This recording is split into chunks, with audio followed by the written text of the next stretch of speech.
welcome back to Bets for Bums. Last week took a week off. Unfortunately, us bums, we don't do this for a living. We got to work jobs too. So the president who joins us every week, Todd Milby, had a work emergency. I was also traveling that week to LA. I'm Joseph Lim. And then the professor was in the lab at home, Mr. Michael Schaefer, who joins us as well. But the bums are back for week 7 of NFL and for the NCAA. We actually had a pretty decent week, though, last week, even though we tweeted those picks out. So if you did follow, I know you guys had a pretty good week as far as NCAA goes. And I don't think we had too shabby of a week as well in the NFL, but some crazy games, crazy upsets in the NFL, crazy upsets in college. I mean, Tennessee's still missing a goalpost from what I'm hearing. So that game was wild. How many points was put up too in that game? Just absolutely. A guy getting arrested afterwards for throwing a punch. I mean, wow. Punched a lady on coming onto that. But that also just kind of brings up the topic. Like it's almost impossible to stop. But didn't Coach K say that it's just not safe? I think he's one of the more famous people who have said that it's not safe for courts or fields to be rushed by fans for that reason. I mean, they should know though. Like, if they win that game, you should have a security plan, like that. You just tell them, like just get like an event staff to bring a line, like a rope that's just near the opposing team's sideline, so they can just easily get out.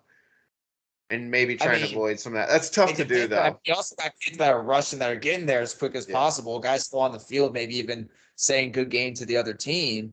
In the heat of the battle, you're battling for 2 hours out there on the field, and it comes down to a field goal. Oh, yeah. And then all of a sudden, you got 50 drunk college kids, 100 drunk college kids going up to your face telling you how much you suck. And that's what I was going to say. Even a college kid could throw a punch, so it's not safe either way. Exactly. It doesn't have to be started by the player, but, in any one of those moments, it's tough for anybody not to react and to throw a punch, especially when someone's got a camera on your face. You fucking suck. You loser. You guys are now not going to make the playoffs, maybe. Why not? Why not just take one swing, even though this day it's everyone's catching, everyone's got a camera, you're getting caught regardless. Emotions, they run high in those games, but just something to think about. Just imagine the end of that goalpost, swing and smacking someone in the face. Just that easy. Yeah. Yeah, didn't they throw that thing in the fucking river? They were trying to get it out of the stadium for a while. That's what I'm saying. Want to do that? What did it take for it to get to the river? Like there's a good team that's holding on, and those can't be light, those goalposts. But there's a good amount of people that are keeping that thing held up with their arms all the way to the water. Didn't they take it like out of the stadium from above? Like, didn't they throw it like over the stadium kind of or something? That's like they went over the top with it. I don't know, but I remember seeing a video where they tried to take it out through the tunnel. They tried to take it out. They tried, and then I saw a video that they had to like back up and like find another way out or something. Damn, throwing that thing at the top ropes is fucking. But I think there was like the last time they beat Alabama when they were ranked high, they did that. They threw the goalposts in the river. It was like, I don't know, a long time ago. So I think there was kind of like a similar kind of thing there. Sort of like the cigar thing that they do. You know how like Peyton was smoking a cigar and all of them were. So. He was at the bars. Peyton's at the bars having a good time after that game. Love to see it. He had a couple Bud Lights. Those lights. What? Von Miller's buying. One of the greatest Super Bowl speeches ever. I'm gonna have a lot of beer tonight. Bud Light, Von Miller's buying. Is perfect. But let's get into the picks as far as NCAA goes. Mr. Schaefer, El Presidente, is going to give us 3 of the locks that they got going on. You guys did what? I think you guys went 2-1, 3-0 last week as far as pick goes. It was 5-1 total. Lot of green checks across the board. So you guys are both having a great season as far as NCAA goes. So let's keep that up. We're going to start, I think. I just have to assume he's the leader. He's been hot for weeks. The professor hasn't left the lab. Wife's upset with him. Dog hasn't seen him in 7 weeks. but he's giving out locks for us every week. So Winners. Winners. And that's what it's all about. He just sends the money up to a shoot, leave him alone down the lab. Shape, what do you got for pick number 1? All right, number 1, I'm going to go Houston against Navy. Houston's coming off a bye week. That gives them time to get ready for this triple option.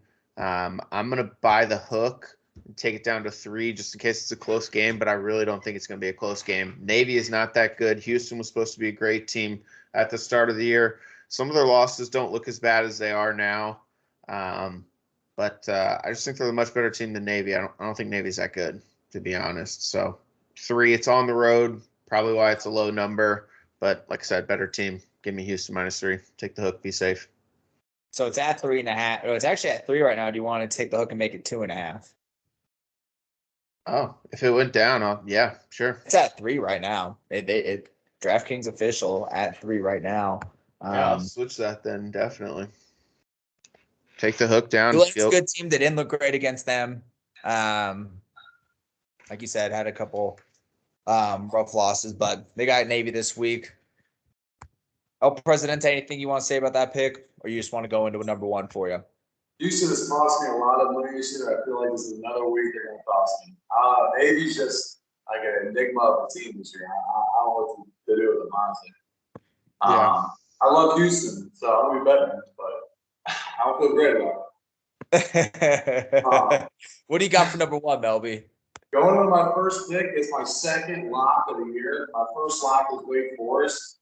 As soon as I saw this, dude, I saw UCLA. I watched UCLA against Utah. That was the game that changed it. I mean, Shade knows I've been on UCLA and Dorian Thompson obviously for 3 years now. Zach Charbonnet is the second best running back in the nation. He's a stud. Who's number 1? Bijan.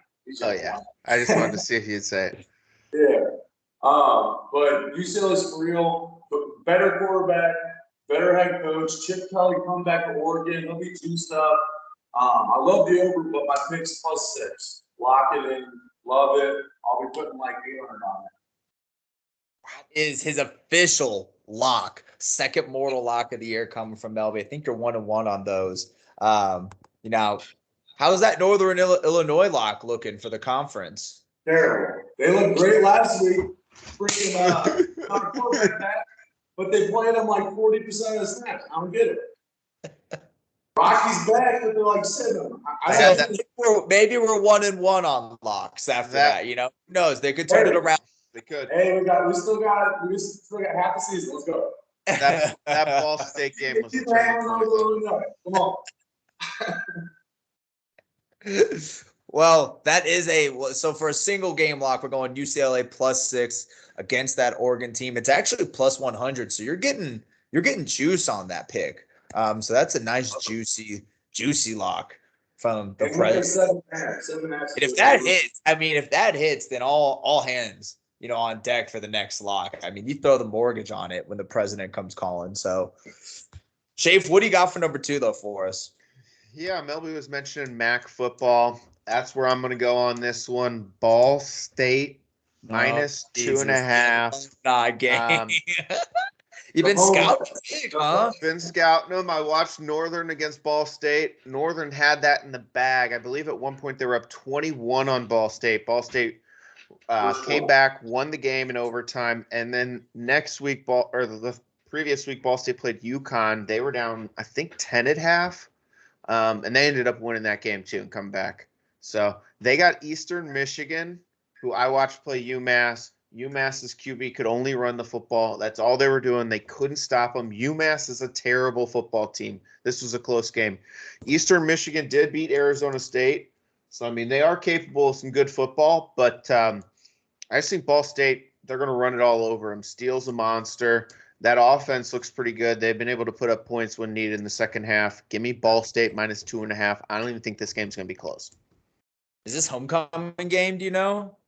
I believe so. No, that's insider information that only alumni would know right there. I don't even know it, but it's homecoming week typically. Okay. I would assume. Let's check. Was Let's check what homecoming is. Oh, yeah. October 22nd is homecoming. It will be the homecoming game. Oh, never mind. Michigan. Just a Are good you guys guess. going back? Are you guys going back for it? I'm going to I will be out of town. I have to be in Chicago for work. Going back for that game? I'm going to be in Boston this weekend. Boston? We're going to the game. Monday night Bears Patriots, me and Marcus. Oh, that's super sick. Super sick. That'll be a lot of fun. But we got Ball State by the alumni pick, homecoming game against Eastern Michigan. Now, I just reached out to my insider source on all Ball State football games. This guy's been 2-0 on the season. I actually, after seeing this 2-0, I said, you just need to be betting only Ball State. The insider, I'm going to wait to see what he says about the pick. I'll get back to you. But, Melby, what do you got for us for number 2? If you're talking about who I think you're talking about, insider, he took Ball State plus 35 against Tennessee, and that lost. So add a one to the Tennessee was going to be who Tennessee was. All right, no one knew who Tennessee was going to be. I literally told him. Did you say they're beating Alabama? And I'll bring up the receipts. I'll say Dixon, that is a terrible pick. No, we're not talking about that. We're just talking about Tennessee surprising everyone. Oh, they have. I mean, they are the real deal. Hooker's a monster. I mean, we knew their offense would be good. It's just could they stop anyone? But yeah, they don't really need to. They put up 52. That's an early game, so we really didn't know what Tennessee was back then. I'm talking the past 2 or 3 weeks. This guy's been on fire. I'm letting it. Football Scout. We'll get him on here. What do you got for us, though, Mr. President, for number 2?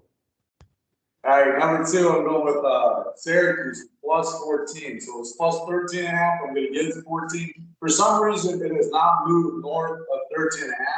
That's usually a sign like they are really scared to make it 2 touchdowns. Syracuse is way better than a 13.5 spread. I love it. Good team. They're going to compete. I'm not that huge on Clemson. DJ Uyangale is not a legit quarterback. Yeah, plus 14. Plus 14. Now they're going against Clemson at Clemson. May I remind you, 2 touchdowns is what you're giving it to them. So, if maybe it's Clemson's homecoming. You're in trouble then. Could be a lot of homecoming. This is homecoming week, I think, for pretty much everyone. Or last week it was. So it is. Yeah. Homecoming this week for Clemson. 2 touchdowns might not be enough. Might not be enough for that house. But we got Syracuse. It's at plus 13.5. Take the hook. Get to plus 14. Make it a little bit safer for the 2 touchdowns. The president. All right, gentlemen.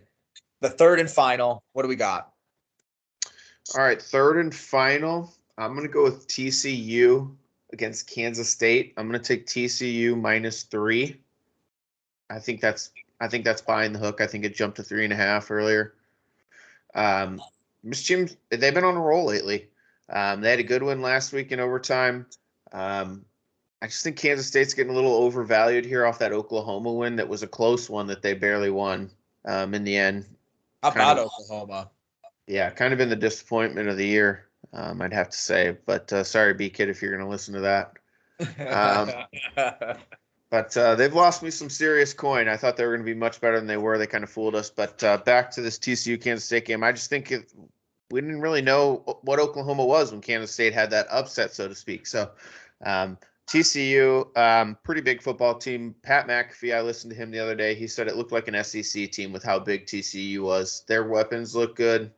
They've been putting up a lot of points in all their games. So, like Kansas State won 10-9 last week. Granted, it was Iowa State. Those games are low scoring, but I just don't see them having the offense to keep up with this TCU team. Give me them minus 3. It's minus 120 on DraftKings, I believe.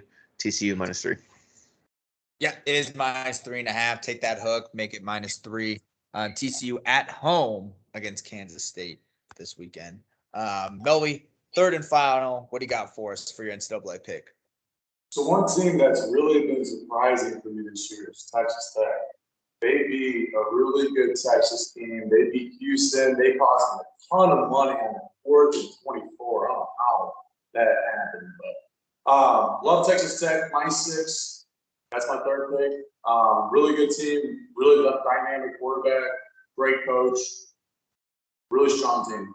And Texas is a really probably top 10 team with Quinn Ewers. And I mean, and they beat them. So at home against West Virginia this weekend, taking them by 6. Don't mind that pick at all. Anything you guys want to touch on NCAA wise before we get to the NFL? NFL been a tricky season this year. You got a couple good teams, couple sneaky good teams. Minnesota in there, really a quiet, strong team. You remember though, Melby and I said at the beginning of the year that was our favorite division winner that was plus money. Yeah, that one, I actually bet on that one, but I did maybe throw a parlay when you maybe said Oklahoma had a chance of winning the conference. I have a Northern Illinois Oklahoma future that has zero chance of hitting. When the Northern Illinois lock came in, you know. Hey, there's the lock. We have the tape of it. So we're gonna get in though. Last week, like I said, a lot of upsets, a lot of teams that needed wins that didn't get them, a lot of teams that need wins and did get them. I mean, Niners losing to the Falcons. Falcons are maybe the best team against the spread. They are the best team probably against the spread this year. Just upsetting everyone. Patriots quarterback situation over there. What's going on? Who do you like as the starter maybe? You know, if you get Mac Jones back, do you start him? Or do you play your backup, or maybe do you go for a trade on one of those guys? What do you think about that Patriots quarterback situation? I think they're making a bad call, personally. I think Zappy's a much better quarterback. Better than Mac Jones. Do you trade Mac, or do you wait the season, trade him off season, get some? I would probably wait, just sit on him, and then, she has 2 solid quarterbacks. So I would just play Zappy, and unless I didn't think I need an upgrade, then I trade or draft a new one. But I think Zappy, I love him in college. Yep. Yeah. Jets upsetting the Packers. The Jets look legit. Crazy. They look real. They look real. Defense, that Sauce Gardner, he's a shutdown corner. Same with that other corner opposite. They've both been shutting people down. I mean, that defense is for real. Mosley, Alexander. I mean, with Saleh as the coach, I mean, they really don't have to put up that many points, but they put a lot of weapons around Wilson now to be able to succeed. I mean, they could trade Elijah Moore and still be pretty good. I wouldn't be surprised if they do trade him at the deadline. He's kind of seemed unhappy. Giants beating the Ravens once again. Another New York team that's looking legit. A couple weeks ago we were like, no chance, they're fading. They look legit right now.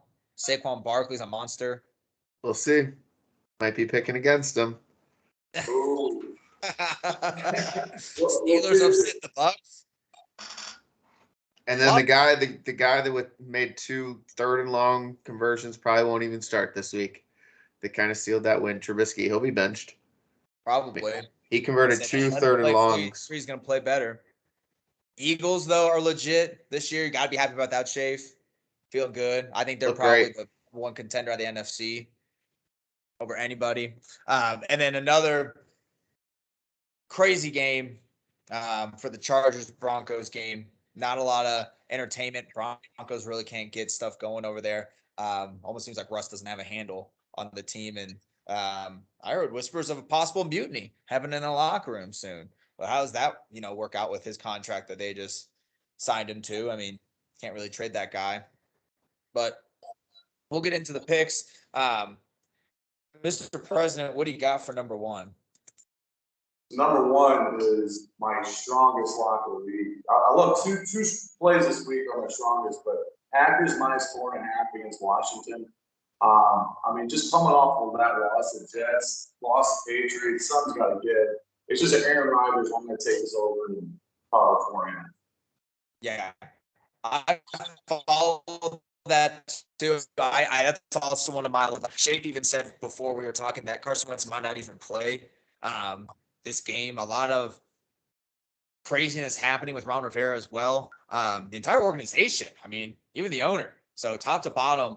A lot of distractions for this team, for this Washington team. Going against the Packers, I think 4.5 is an easy line right there. I'm taking that as well. Shafe, what do you got for number 1? Yeah, I'm gonna start with what I teased earlier. I'm gonna go with Jaguars minus 2.5. Public's gonna be all over the Giants, all over the Giants. And I was looking, the Jaguars have a great run defense. I mean, it's like top 10, probably right around top 10 borderline. I think it was like 12th. Their pass defense isn't good, but the Giants really don't have any wide receivers right now. They're all banged up. So, I mean, they're going to rely on Saquon Barkley. I think they kind of shut him down. The Giants defense has been atrocious. I think the Jags will have some success. And for some reason, when they're down in Duval, they win. So, I mean, the Colts haven't won there in forever. And they beat them last week, the Colts did. So, I mean, it tells you how the kind of success they typically have at home. I'm going to take the Jags minus 2.5, get the hook, minus 130. This line is fishy. And to me, the public's going to be all over them. The line really hasn't moved. So I'm going to stick with the Jags.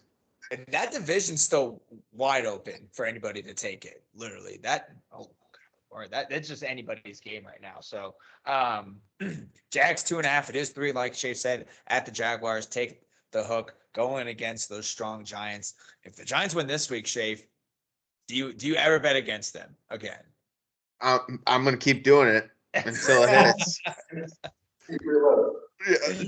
Yeah, re-up. I'm gonna be right at some point. I would say they lost to the Texans last week. Or was it last week or 2 weeks ago? No, they lost to the Colts. 2 weeks ago they lost to the Texans. Just saying. Maybe the line's fishy. I mean, a 5-1 team not being favored. Anyone else think that's a trap? And I mean, I guarantee the public's probably 80% on the Giants, if I had to look. Sure, for sure. Yeah. I'm going to start us with our number 2. I thought this was another easy line. I got the Raiders over the Texans at home by 6.5. Texans, besides that one win over the Jaguars, are trash. Lost by 10 to the Chargers. I think the Raiders are a better team than the Chargers. They're going to come out strong. They still can compete. I mean, Chiefs probably going to take that division, but while the Broncos are looking weak and starting to get stuff together, I mean, there's still a couple spots open right now. So I got the Raiders at home against the Texans by 6.5. I love that pick. That's one I'm going to throw in a bunch of 7-point or 6.5-point teasers or 6-point teasers. Yep. I'm probably going to put that in a ton with one college football and one NFL, or they'll definitely be in a lot of them. Yeah. I'll even say I'm following that too. That's one of my picks. I think the Raiders at 1-4, they just have to go win. This is they have 7 points is a lot to give, but they got to get the win. Yeah. Yeah, I mean, it's not that they played bad. I mean, they lost a crazy fucking game to the Cardinals. Beat the Broncos pretty good. Titans are still, and they only lost by 1 to the Chiefs. So they're a solid team, and they're playing okay competition. I think this is their first true game that they should blow somebody out. 6.5 points, I think, is easy. So both Melvin and I are right now, both riding Packers, both riding Raiders. Shafe, what do you got for number 2, though? Number 2, I'm going to go with Miami minus 6.5. This is another half-point I'm buying. Tua will be back. I also think Kenny Pickett will be back, which kind of gets me at ease. Like I said earlier, I'm a little more nervous if Trubisky was to start this game with this number. But with Kenny Pickett, he really hasn't done much. I think he's got like 4 interceptions and 3 total touchdowns. And Miami's a lot to handle. I think Waddle and Hill can kind of have a day against this secondary. It's not that good besides Minka. Let's be real here. I mean, he's the ball hawk, but they're going to have success. And then I think they're going to blitz Kenny Pickett a ton if he's the starter and has some success getting to him, make him make some mistakes. I think they easily cover this, minus 6.5. I think they win by a touchdown. I shouldn't say easily cover. Miami 6.5, and they're at home, right? I believe, too. They are. Good. It'll be interesting to see how Tua plays. Comes back. Hopefully, he's ball slinging it, moving it well. Melvin, since I took your second one, I'm gonna let you go third. What's your third and final? Third and final, Chiefs minus 2.5 against the Niners. I mean, you got to check the injuries on the Niners D line. I mean, that was the whole difference between that lane game. Chiefs at 4-2. I just feel like they're gonna get a win here. It just feels like a Chiefs win. Every time I feel a Chiefs win, it's just they're gonna win. So, Niners are banged up, really banged up on D. So they could have trouble if the only way I see the Niners actually getting win off this, if they can get pressure off the sides on Mahomes, make him throw and scramble a little bit. But as a true Niners fan, I mean, I'd probably bet the Chiefs on that one. So I don't mind that. Chiefs 2.5. Now it is on the road. It is going to be at the Niners. So 2.5, though, is the line. I like that. I'm going to go with my third and final. Now, for this one, we talked about it earlier, but I think if any team is a must win this week, it is the Denver Broncos. I think them at home against the Jets. It's only a one, spreads one. I think it's a must win. If they lose this game to the Jets at home, who knows what's going to happen with that team? I know the city of Denver. I live in Denver. People are ready to blow right now with this team. They are absolutely upset with what's going on. People hate Russell Wilson. So he needs to have a big game. I think honestly, their defense is solid, the Broncos. I think it really starts with getting the running game. I think Melvin Gordon's now the third running back in order, so he won't get the ball, which is hopefully he's starting this week. Is he? After they put him on the bench? Yeah, Hackett today said he'll be the starter. Wow, I don't know if I like that. I mean, I thought giving the other guys some reps, but honestly, Russ needs to connect with these wide receivers. He's got a decent wide receiver core there with Sutton and Judy. If he can make some big plays, maybe scramble a little bit more, just looks like he's really not seeing the field. There's so many of those photos going around where there's just wide open receivers and he's just missing them. Needs to scan a little bit more, his options quicker. I think they get a win. I'm taking them -1 against the Jets at home. I like it. I'm probably staying away from that game though. It's a must win. I'm actually leaning Jets. I just don't. If anything, I would throw Jets. I would throw Jets in like a 7-point teaser with the Raiders if I was going to maybe touch that game. Switch that to the Broncos. Throw the Broncos in there. Throw them in teaser. Give them some points. Give them some points. Good. What do you got for us for your third and final, Shave? All right, third and final. I'm going to go Baltimore-Cleveland game. I'm going to take Baltimore -6. It's another one where I'm just buying the hook. It's probably going to be a 2 field goal game. Come down to the end. Worst case, you push here. But Baltimore and Lamar, they should have won. I think that's like two games now they should have won. Maybe 3? I think it's 3. It's 3. We lost Melby. Technical difficulties over there. We'll stand by. But we lost. We'll stand by. But the way they've lost a couple of these games, they're back at home. I expect them to bounce back this week. This off. I just don't see Jacoby Brissett being able to keep up with Lamar and this team. Their pass defense is a little suspect. That's what scares me about Baltimore. But like I said, I don't see Jacoby slinging the rock around. Their run defense has been pretty good. I think it's like top half of the league. So I just think it's going to be a shootout probably, but give me Baltimore -6. I don't think Cleveland's that good. That one too. Cleveland still sucks. They're going to suck for a while, so I don't mind that as a bad one. Baltimore's D just needs to be able to fucking hold somebody. Yeah. Like they just give up games. Has Lamar even extended? No, he hasn't extended yet, has he? No, that's why you better build me a defense and maybe some more offensive pieces. I mean, he probably could use a wide receiver or two. He wants a Deshaun deal, though. He wants all of it guaranteed. We'll take him at the Niners. Hey, Chicago take him as well, man. Imagine. You guys know Lamar. What are you talking about? Bills? Get rid of him. Got him. He's trash. Bro. You got it, Lamar. You're good. You guys are good. No, it's trash. It's trash. Give me the real one. Monday Night Football. We got our picks. We're going to start with you. You got your Bears. You know, we got the full face camera on Melby right now. That's how serious we are about this Monday Night Football. Oh, yeah, change cameras on you. Full screen right here. They're going against the New England Patriots. This could get ugly, honestly. Let's be honest with each other. But who do you got right now? The line is +8 for the Bears. I moved up. But I am not back in the Bears. I am taking the under 39.5, which is a super low number. But I honestly think Mac Jones and his offense, they do not push the ball. Zappy could push the ball a little bit.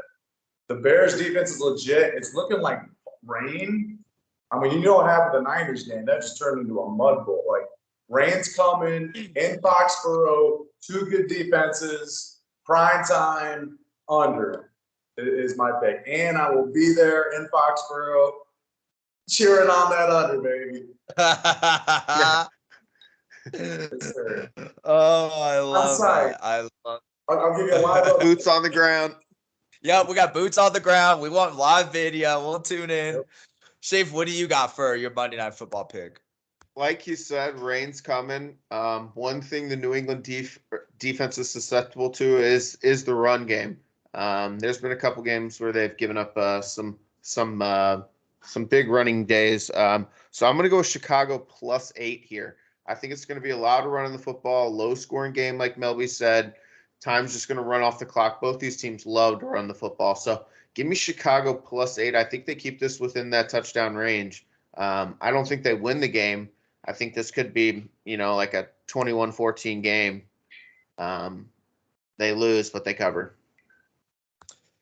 Yeah, I'm actually going to go the same way. I like the Bears actually +8 on this one. I think if it stays on the ground, Justin Fields going to carry the ball. That's how he beat the Niners. Like Melby said, was a wet bowl. He was able to beat him by keeping him on the ground. Don't need to throw a lot too much with that guy. So I like Bears +8, especially if it rains as hard as it did when they played the Niners. They know how to play in that. They've played in it before. So I got Bears +8. Those are our picks for the week. We'll make sure to get those posted. Maybe have some boots on the ground video from Mr. Del Presidente in the game. We'll be looking for him. Where are you guys sitting? No idea. No nosebleeds? No, we're in the mid levels. Mid levels by the end zone. Yeah, we got solid tickets. Nice. Well, definitely send us some photos. Yeah. We will post these picks. Anything you boys want to touch on? Oh, I did want to touch on. We got a big UFC event this weekend. Huge, absolutely huge UFC event. UFC 280. Honestly, 3 really, really good fights. Starting with that Sean O'Malley, Peter Yan. Peter Yan, the favorite on this one, but I think for your money's worth, I like Sean O'Malley. If it goes to the ground, Peter Yan probably going to take him out. So if you do want to fade, throw a Peter Yan submission in there. Should get some good points on that one. But in O'Malley, just overall money line, guy's got the distance. He's a decent striker. I think Dana White wants him to be the next Conor McGregor. If you look at the list of champions right now, a lot of boring champions on the roster. Israel Adesanya, I'd say, is probably the most entertaining. But when Conor was there, was when the UFC was really gaining all those new fans. I think he wants someone like that. Sean O'Malley, it's just a weird fight too. Peter Yan's ranked number 2. Sean O'Malley's like 8 or 10. Just a really weird ranking fight that makes no sense unless O'Malley comes out and upsets. And then it's like, all right, title shot. Boom, maybe he wins. You have one of the most entertaining champions of all time, UFC, floating back up. So I think that's a good one for it. Aljamain Sterling versus TJ Dillashaw. TJ Dillashaw is an absolute monster. Guy got suspended a few years for PEDs. He could be back on him. He looks huge. Saw a post of him a couple of days ago. Said the best I've ever felt in my life 5 days before the fight. The guy looked absolutely on steroids. I was like, holy shit, this guy might get suspended again. He's a monster. Video of him literally tossing his wrestling opponents across his partners, the mat. Sterling, he does like to take it to the ground. If Dillashaw can hold up there without the ground, he can knock him out easily. Dana White last time, Sterling won it from Peter Yan, who's facing Sean O'Malley. Dana White was not happy with the decision, thought it should go to Peter Yan, doesn't think Aljamain Sterling is the true champion. TJ Dillashaw versus Sean O'Malley would be a crazy fight. I don't think they want to see a rematch of Sterling and Yan, honestly. And then the main event, Islam versus Charles Oliveira, going to be an absolute crazy fight. I honestly would stay away from this. If it gets on the ground and goes to submission, somebody's going down bad. like broken arm, broken limb, or they're going to sleep for a while. These guys are submission masters. They are not going to tap at the first sign of trouble. They're going to try and get out of it somehow. The other guy is going to crank down and like put you to sleep real bad, or you're going to see a broken limb or something nasty. So if it goes to the ground, if you want to put a bet on both submissions, it could, but both these guys also have knockout power. They've knocked these other guys out, their past opponents. So really good card. I suggest watching it. I would say Dillashaw money line, O'Malley money line. And you know what? If you want to throw the underdog Oliveira in there, all 3 underdog money lines, why not? That's what I'm betting this weekend. I'm betting all 3 underdogs for the top 3 fights. I think it could be a triple upset. Should be a crazy event, though, probably the most stacked card of the year. I suggest watching it. But anything else you guys want to touch on? I would just say I'm with you on the Sugar O'Malley. I think they lined. I think that was perfect analysis. I think they lined him up with the number 2 to beat him to get the title shot. I think that makes a lot of sense. But yeah, follow Lim's UFC picks, man. That's all I can say. And Shape with his tennis picks, I mean, they're on it, you know. We need to get some tennis picks on there. We need to get some tennis picks coming up. We got NBA starting too. I mean, this show doesn't have to end. We got NBA coming up. I mean, NBA is started right now.